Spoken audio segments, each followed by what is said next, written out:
안녕하십니까. 프레시안 박영규입니다. 오늘은 1차 아프간 전쟁의 종결 과정과 그 종결이 향후 중동 정세와 미국의 대외 정책에 미친 영향에 관해서 알아보도록 하겠습니다.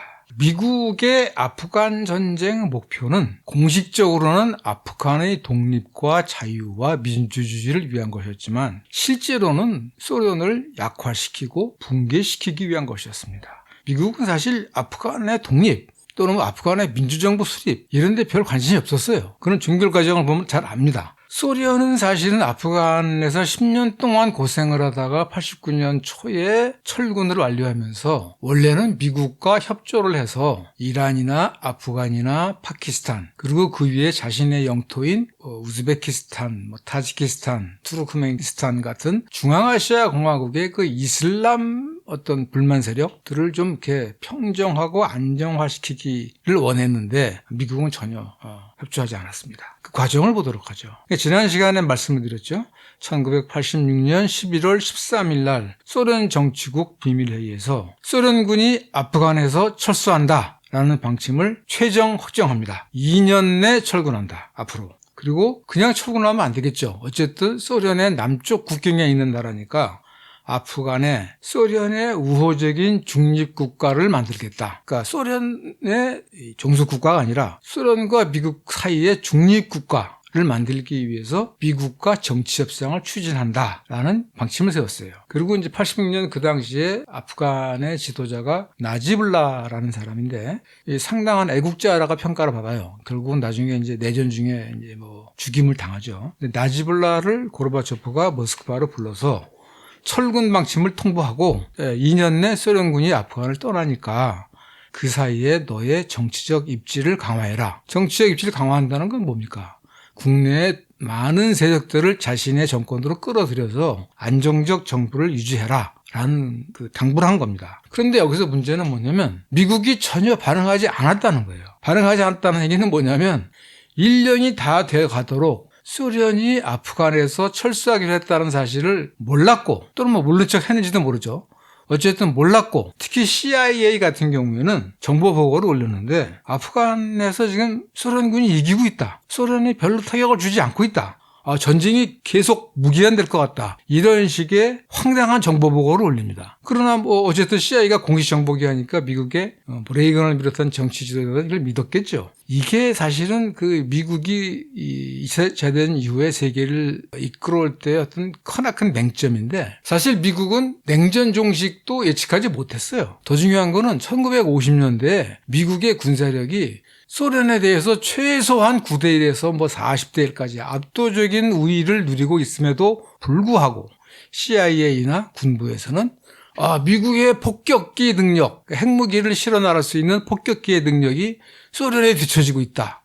미사일 능력도 뒤처지고 있다. 이런 식으로 막 국민들에게 겁을 준 겁니다.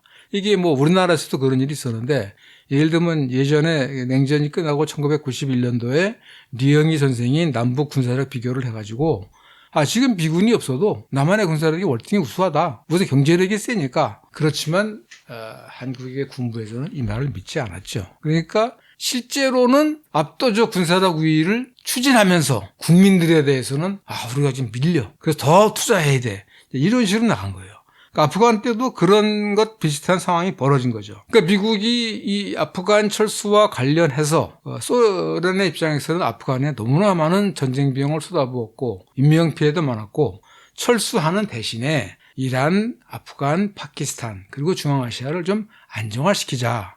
특히 이란에는 호메인이라는 종교 지도자를 필두로 하는 이슬람 근본주의 정권이 성립됐으므로 이 이슬람 근본주의가 확산되면서 이 지역 안정을 해쳐서는 안 되겠다 라는 생각을 했는데 미국이 반응을 안 보여요. 그러니까 고르바초프는 뭐라고 그랬냐면 이게 미국은 무슨 수를 써서라도 아프간 문제의 평화적 해결을 방해하는데 전력을 기울이기로 작정했구나. 이렇게 한탄을 합니다.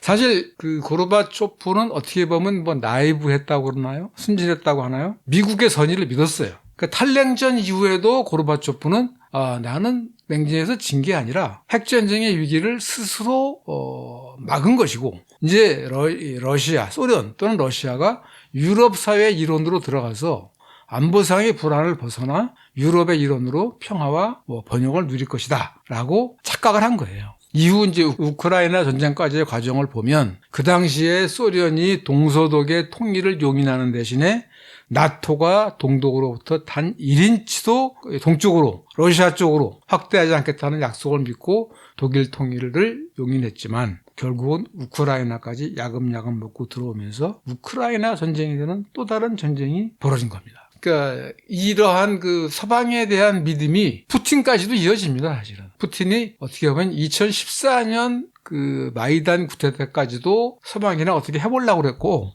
2021년 마지막으로 이 러시아의 안보를 보장해달라라고 바이든 대통령에게 요구할 때도 이제 마지막으로 믿었던 거예요. 그것이 이제 우크라이나 전쟁이 나면서 서방 지도자들은 믿을 게 못되는구나. 그래서 푸틴 대통령이 유명한 말을 꺼냈는데 서방 지도자들은 합의하지 않을 수 있는 이상한 능력이 있다. 그런 말을 했어요. 하여튼 합의된 것도 지키지 않았으니까.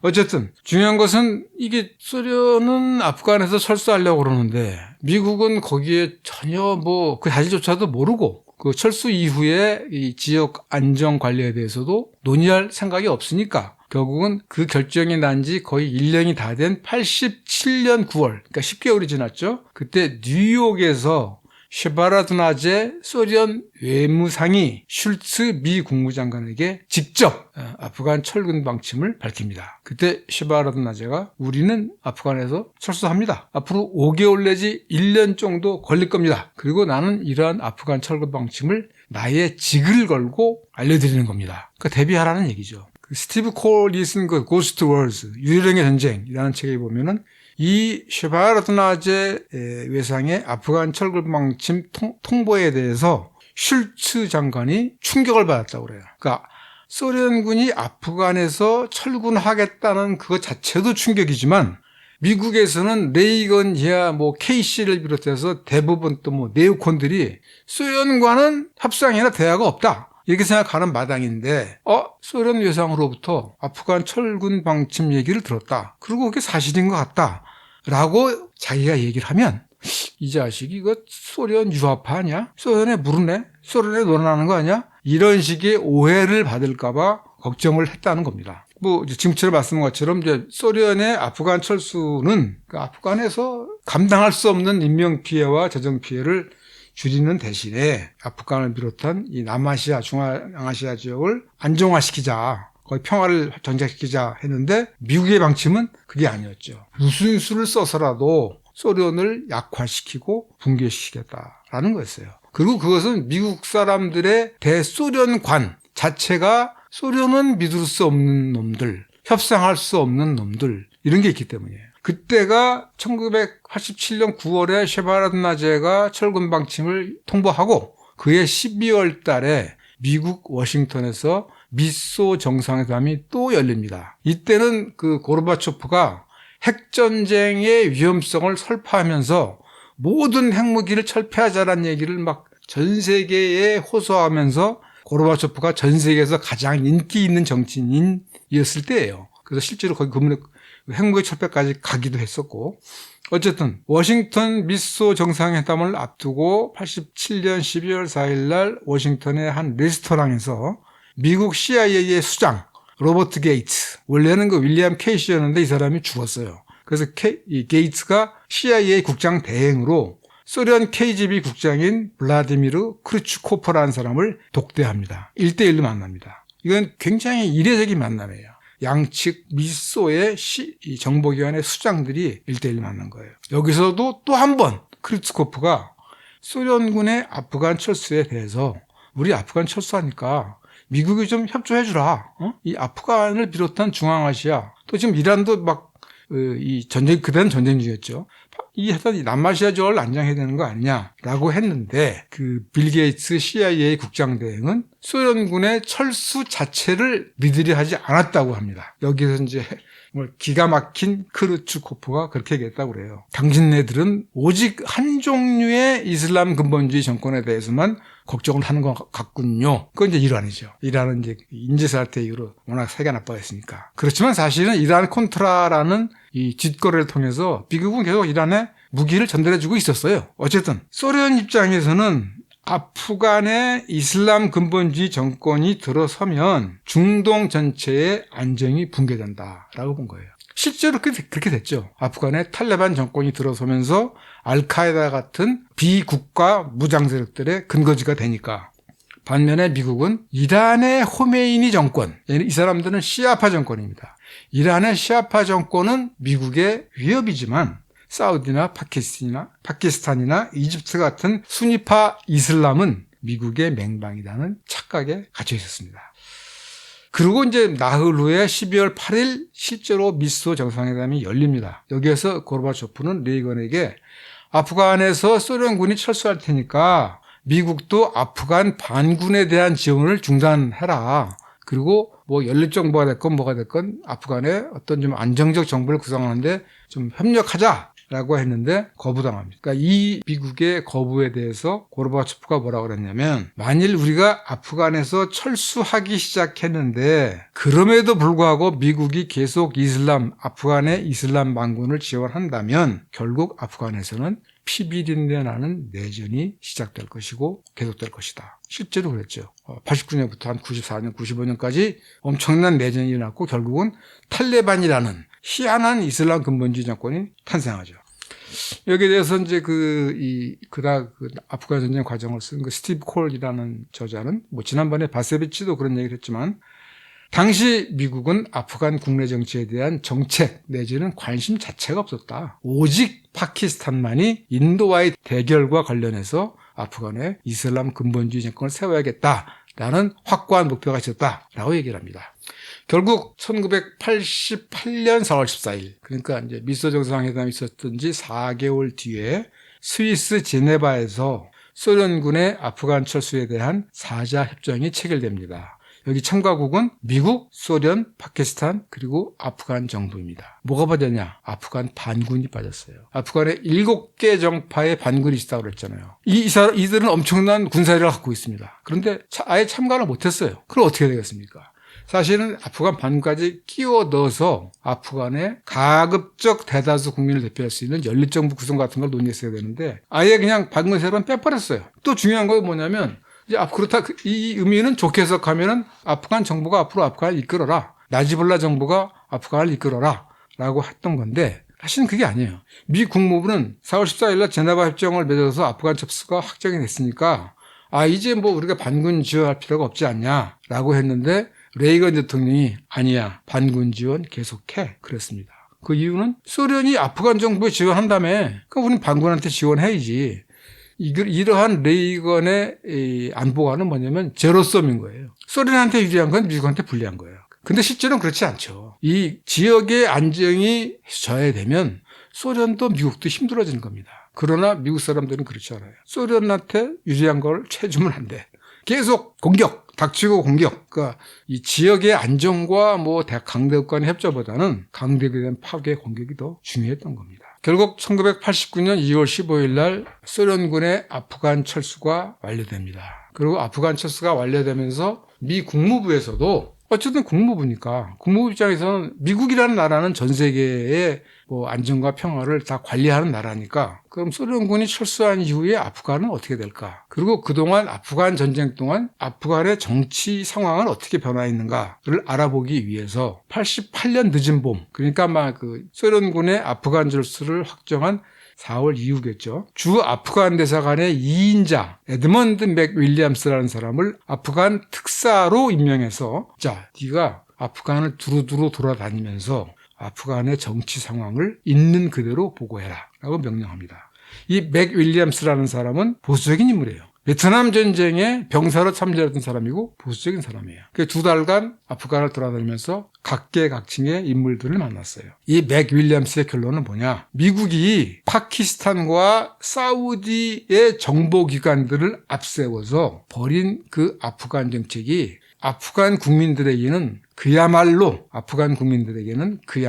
커다란 재앙이었다. 특히 소련군이 철수하는 그 기간 동안에 가장 광신적인 이슬람주의자이며 반미주의자이고 파키스탄의 앞잡이이며 아주 거대한 마약 거래상인 굴부딘 헤크마티야르. 여러 번 얘기했죠. 파키스탄 앞잡이라고. 이 사람은 이제 파슈튠, 그러니까 아프간 중에 가장 많은 파슈튠 부족 출신이지만 거기서 좀 그 기반이 없는 사람이에요. 그러니까 외세에 의존할 수밖에 없는 사람이고 굉장히 잔인한 사람이에요.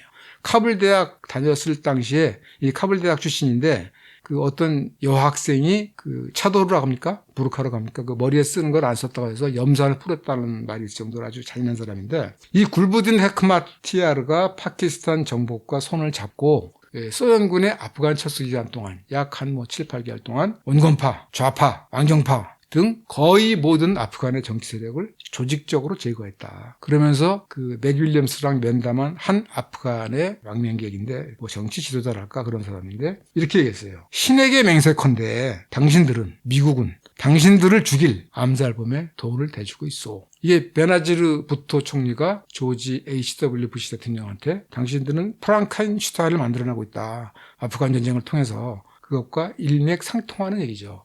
얘네들이 언제 장신들이 돈 대주고 무기 대주고 해서 키우는데 얘네들이 언제 당신들에게 총뿌리를 돌릴지 모른다라는 얘기죠. 그게 9.11 테러였던 거고 그 맥윌리엄스는 자기가 2달간 아프간을 돌아보면서 청취한 그 아프간 현지 사람들의 의견을 88년 10월 달에 보고서로 국무부에 올립니다. 그중에 아주 결론만 얘기한다면 이념과 정파를 떠나 거의 모든 아프간인들이 파키스탄과 미국에 대해 거의 적대감에 가까운 절망감을 느끼고 있다. 대부분의 아프간 관측통들은 헤크마티야르와 ISI, 파키스탄 정보기관이 파키스탄의 급진 이슬람 정치 세력인 자마트 이슬라미, 이슬람협회와 그리고 아프간에 참전한 아랍의 과격분자들과 손을 잡고 아프간의 거의 모든 온건파 정치 세력을 제거하고 있다고 주장하고 있다라고 얘기합니다. 그러니까 그 전쟁 과정 동안에 국민들의 민생과 복지를 담당해야 될 어떤 진정한 정책들이 그 극단적 광신주의자, 극단적 반미주의자 또는 마약 거래상, 파키스탄 정보기관의 앞잡이들에 의해서 거의 다 축출당하거나 제거당했다는 거예요. 이거 정확한 얘기입니다. 그런데 이 얘기에 대해서 미국 정부의 반응은 뭔가? 아프간 전쟁은 국무부가 아니라 CIA가 주도한 거예요. CIA 입장에서는 말하자면 좀 속된 표현을 빌면 그럼 우리가 헛짓을 했다는 소린가? 그래서 이거 미친놈이네 이거 라고 아예 그냥 도외시해버렸고 국무부에서도 우리 미국 사람들의 그 어떤 이상한 뿌리 깊은 자신에 대한 잘못된 착각, 미국은 세계와 자유와 민주주의를 전파할 고귀한 운명을 타고난 나라다. 이게 정면으로 어긋나는 거 아니에요.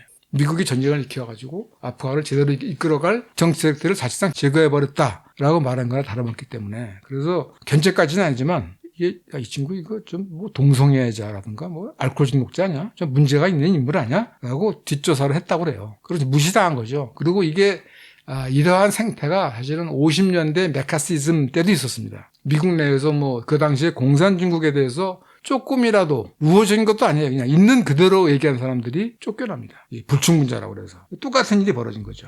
근데 이 맥윌리엄스의 현지 상황 보고서가 맞다는 건 뭐냐면 당시에 여론조사를 보면 아프간인의 70%가 1973년 이전 왕정으로 돌아갔으면 좋겠다. 왕은 그냥 군림을 하고 아프간이라는 나라는 이게 산악지대이기 때문에 중앙 집권이 잘 안 됩니다. 각 부족마다 그냥 나름대로의 생활 방식을 유지하고 살아요. 근데 이 부족들이 모여서 말하자면 나라의 방침을 정하는 그 부족 회의가 있어요. 그걸 로야지르가라고 합니다. 이게 몇백 년 동안 내려온 전통이에요. 그러니까 국왕은 군림하고 로야지르가라는 부족 협치를 통해서 국정을 이끌어가자라고 하는데 그거를 아프간 국민의 70%가 지지했다고 그래요. 그런데 문제는 89년이 되면 그런 온건하고 세속적이며 국민을 대표할 수 있는 안정적이고 근대적 정권을 세울 수 있는 기반이 없어졌다는 거죠. 왜? 그걸 할 사람들이 다 쫓겨나거나 죽었으니까. 그러니까 사실 아프간 국민들은 파키스탄이나 이란이나 사우디 같은 근본주의적 이슬람 통치를 원치 않았지만 아프간 전쟁을 거치면서 그러한 온건하고 제속적이고 안정적이고 민주적인 정권을 세울 수 있는 인적 기반이 사라진 거죠. 미국이 아프간에 민주정부, 안정적이고 민주정부를 세울 의도가 전혀 없었다라는 거는 1989년 2월 소련군의 아프간 철수 때 미 행정부 고위관리의 인터뷰에서도 잘 나옵니다. 그 당시에 뉴욕타임스하고 인터뷰를 하면서 이 고위관리는 아프간은 이란이 아니다. 이게 무슨 의미입니까? 이란과 같은 산유국, 미국에게 아주 필요한 전략적 자원이 없다. 아프간은 거긴 아무것도 없다 거기는. 따라서 아프간은 이란이 아니고 아무런 전략적 가치가 없는 이 나라에 미국의 돈을 써가면서 국가 제고를 도울 이유가 없다. 그랬습니다. 그러니까 80년대에 아프간 전쟁에 참여를 하고 82년도에 레이건 대통령이 뭐 3월 10일, 매년 3월 10일을 아프간의 날로 정하고 무자헤딘 대표들을 뭐 백악관으로 초청해서 당신들의 자유를 위한 전쟁은 뭐 세계 평화의 고귀한 기초다. 뭐 이렇게 막 떠든 게 뭐 속된 말로 구라였던 거죠. 우리는 관심 없어. 거기 민주정부가 들어서든 지들끼리 알아서 하라 그래. 이렇게 된 겁니다. 물론 아프간에 대한 미국의 관심이 1990년대 중반이 되면 다시 살아납니다. 왜? 아프간 위쪽 카스피해 부근에 이 걸프해 지역, 뭐 사우디, 이란 같은 거기와 맞먹는 어마어마하게 많은 석유 자원이 있다. 그 카스피해 지역이 석유의 바다 위에 떠 있다라는 게 알려졌거든요. 거기에 카스피해 부근, 아제르바이잔이라든가 뭐 그 등등의 석유 자원을 개발을 하면 이게 어떻게 운반합니까? 그 운반 통로가 아프간을 거쳐야 돼요. 그래가지고 이제 뭐 아프간이나 파키스탄을 거쳐서 나와야 됩니다. 그래서 아프간이 다시 주목을 받는 거예요. 97년도쯤 되면 월스트리트 저널 같은 경제신문에서 아프간이 미국의 국익에 중요하다 이런 얘기도 하고 유노칼이라는 미국의 기업이 실제로 아프간의 탈레반 정권하고 접촉을 해서 탈레반 정권 대표를 미국에 초청까지 합니다. 그러니까 이거를 보면 미국은 말로는 자유와 인권과 민주주의를 세계에 퍼뜨리겠다라고 확산시키겠다라고 하지만 실제 속내는 결국 미국의 경제적 이권, 자원 착취 이거에 더 관심이 있다는 얘기인 거죠. 그러한 그거를 이제 뭐 그 윌리엄 애플만 윌리엄스라는 사람이 그런 아주 미국의 유명한 그 수정주의 역사가가 평가를 했죠. 미국은 자유와 민주, 인권 이런 거를 내세우고 있지만 실제로는 대외 경제 팽창이 미국 대외 정책의 진정한 모티브다라고 얘기를 했죠. 마지막으로 그렇다면 자 아프간에 세속적이고 안정적이고 민주적이며 근대적인 정치를 펼 수 있는 그런 정치 세력들이 왜 살아남지 못했을까? 뭐 이미 얘기를 했습니다만 이거를 미국의 정책 담당자들의 입을 통해서 한번 마지막으로 확인해 보겠습니다. 지난번에 제가 그 악마의 게임, 데블스 게임이라는 책을 얘기했어요. 로버트 드레피스라는 사람이 쓴 거고 영국이나 미국이 비서방의 반식민지 민족해방투쟁을 억압하기 위해서 전통적이고 봉건적인 반근대적인 이슬람 세력과 손을 잡았다라고 했는데 이 책이 2005년도에 나온 책이에요. 로버트 드레피스가 랜드 연구소라고 있습니다. 그러니까 미국 군부를 위한 전문 연구소예요. 미국 정부 예산도 받고 랜드 연구소의 이슬람 전문가이자 9.11 이후에 첫 번째 아프간 대사를 한 잘마이 칼릴자드라는 네오콘이 있습니다. 이 잘마이 칼릴자드는 아프간 출신이에요. 아프간계 미국인이에요. 그러니까 네오콘이에요. 근데 그 사람의 부인인 체릴 베나드라는 여성이 있어요. 그러니까 미국은 다민족 국가이기 때문에 예를 들면 메들린 올브라이트 체코 출신입니다. 브레진스키 폴란드 출신이에요. 지금 국무장관 블링컨 우크라이나 출신입니다. 우크라이나 마이단 쿠데타를 주도한 빅토리아 둘란드 우크라이나 출신입니다. 이런 동구 출신들이 와서 자신들의 어떤 개인적인 소련에 대한 뭐 반감이랄까 증오를 뭐 하기도 해요. 어쨌든 잘마의 칼릴자드는 아프간계 미국인이지만 결국은 미국의 국익을 위해서 이제 아프간을 요리한 사람이죠. 이 사람 부인이고 랜드 연구소의 이슬람 전문가인 체릴 베나드가 그 악마의 게임의 저자인 로버트 드레피스랑 인터뷰를 하면서 그 당시 아프간 전쟁 당시 미국의 어떤 정책의 핵심을 간단하게 설명을 해요. 그 당시에 우리가 아프간에서 소련을 물리칠 수 있을까? 그건 뭐 어림도 없는 과제라고 생각을 했다. 그래서 우리가 할 수 있는 건 뭐야? 소련을 없애려면 최악의 미친놈들을 찾아내서 걔네들을 전폭 지원하자. 무슨 뭐 자유, 인권 이런 게 아니라 그냥 싸움 잘하는 놈, 무지하게 잔인한 놈, 얘네들을 무조건 지원하자라고 했다는 거예요. 그러면서 이 체릴 베네드가 뭐라 그러냐면 우리는 이들 이슬람 무장 세력의 성향을 정확히 알고 있었지만 전혀 개의치 않았다. 이들이 온건파 지도자들을 제거하고 죽이는 것도 승인했다. 그래서 오늘날 아프간에 원건파 정치 지도자가 없는 것은 우리가 미치광이들에게 이들의 제거를 허용했기 때문이다. 이 인터뷰가 2004년 7월입니다. 9.11 사태라고 난 다음이죠. 즉 미국과 파키스탄이 발굴한 잔인한 자들, 폭력을 좋아하는 자들, 외세 의존적인 자들, 또 그것을 통해서 국민들의 안녕과 안보를 도모하기보다는 자신의 이익을 추구하는 자들, 이런 자들에게 무기와 군사기술을 전달하면서 아프간을 망하게 놔둔 것이죠. 그래서 이들 미치광이들이 아프간의 좌파, 온건파, 중도파, 그러니까 진짜 정치 세력이라고 할 사람들은 다 없애버린 거예요. 최리변 애들은 그래서 간단히 말해서 1980년대가 지나면서 아프간에서 세속파 정치인들은 그야말로 씨가 말랐다. 이게 미국이 만든 전쟁입니다. 자, 이게 이제 1차 아프간 전쟁이에요. 1979년부터 89년까지. 아프간의 인구가 한 1,500만 된다고 그러는데 그 10년 동안 100만 내지 150만 명이 죽었고 같은 숫자가 부상했고 한 500만, 600만 정도가 해외로 망명을 됐고 근데 해외라 봐야 사실은 이제 파키스탄 쪽입니다. 어쨌든 농업 생산이 50% 감소했고 이게 중요하죠. 농업 생산이 50% 감소했고 더 중요한 거는 헤로인 같은 아편계 마약이 어마어마하게 늘어나요. 그러니까 1979년까지는 그때까지 아프간 정부가 이제 멀쩡할 때죠. 그때까지는 아프간에서의 헤로인 대외 수출이 거의 없었어요. 근데 2년이 지난 81년이 되면 전 세계 헤로인 공급량의 60%가 아프간에서 나옵니다. 그리고 80년대 말이 되면 80%, 90%까지 올라가요. 이게 이제 아까 말한 굴브딘 헤크마티아리 같은 그런 광신적 이슬람주의자들이 한 짓이죠.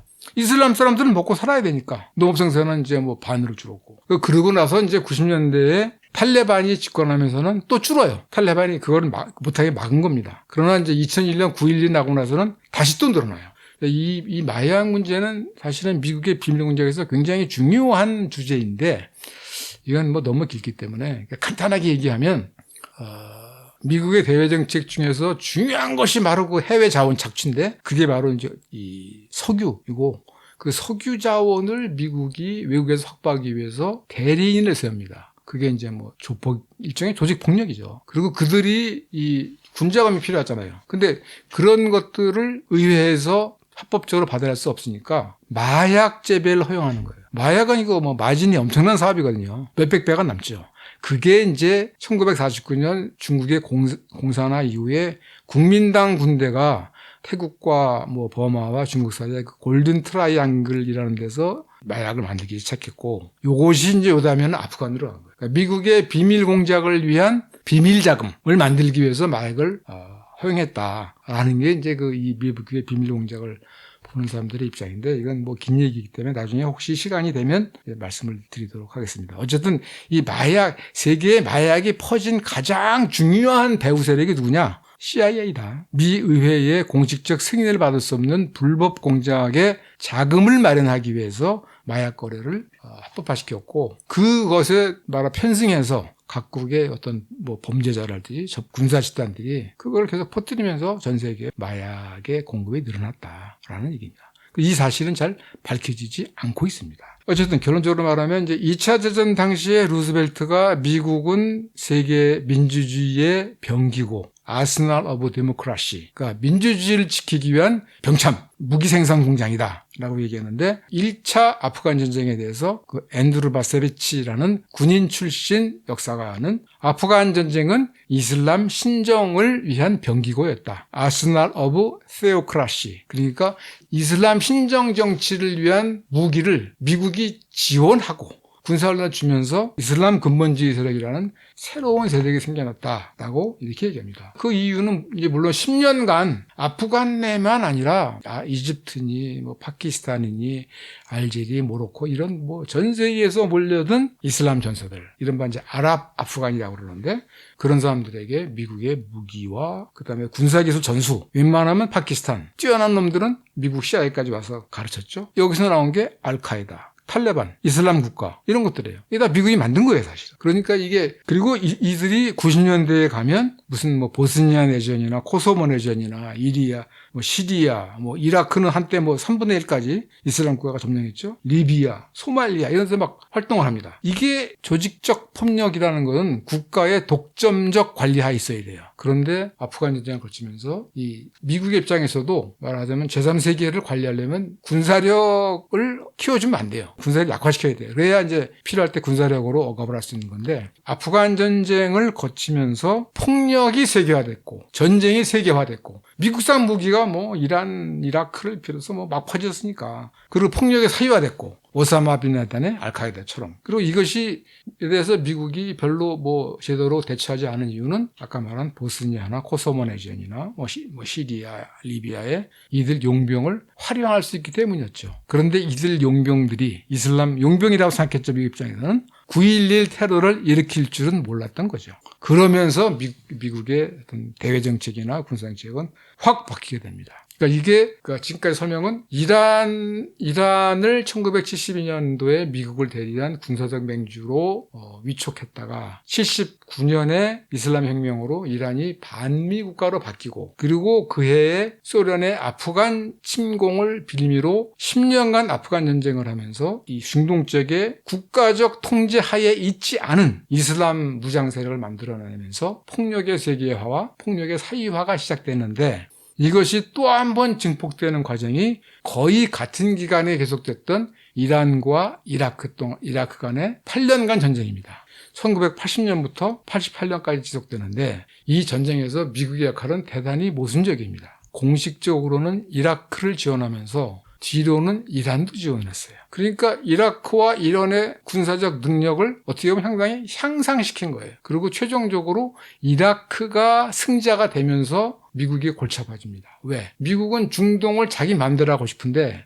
이라크가 아랍을 대표해서, 이란은 아랍 인종이 아니에요. 그리고 이슬람도 시아파예요. 이라크가 아랍의 맹주가 되는 걸 이걸 막아야 되겠다 하니까 또 걸프 전쟁을 일으킵니다. 그러니까 점점 이 이란 혁명부터 시작된, 더 앞으로 나오면 72년 닉슨 독트린부터 시작된 미국의 중동 개입이 점점 미국을 빠져들게 만든 겁니다. 그래서 미국이 79년부터 2020년 아프간 터질 때까지 거의 40년 동안 중동에 빠뜨린 거죠. 다음 시간에는 그 이란 이라크 전쟁에 대해서 알아보도록 하겠습니다. 오늘 얘기는 여기까지 하도록 하겠습니다. 지금까지 들어주셔서 감사합니다.